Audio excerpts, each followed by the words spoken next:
চোরের মুখে রাম রাম, পলক সাহেবের মুখে এখন দেশপ্রেমের কথা বের হয়েছে। তাকে পুলিশ যখন আদালতে নিয়ে যাচ্ছিল তখন সে বলছিল যে চুপ থাকার দিন শেষ, গর্জে ওঠো বাংলাদেশ। পাশ থেকে একজনে বলছিল যে তসবি দিয়ে দে একটা, সে যেন বসে জিকির করতে পারে। হাস্যকর বিষয়, সে এই কথাগুলো আগে বলা উচিত ছিল।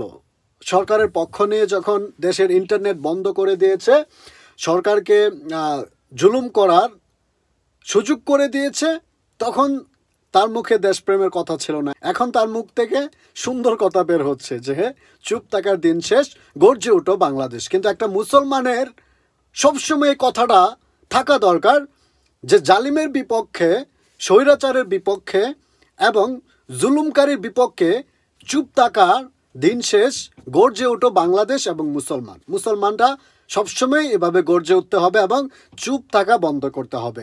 হকের কথা অকপটেই বলতে হবে। এখন যখন তার ওই নিচে দিয়ে বাস যাচ্ছে, এখন সে হক কথা বলছে এবং ভালো কথা মুখ থেকে বের হচ্ছে। হাউ ফানি, হাস্যকর।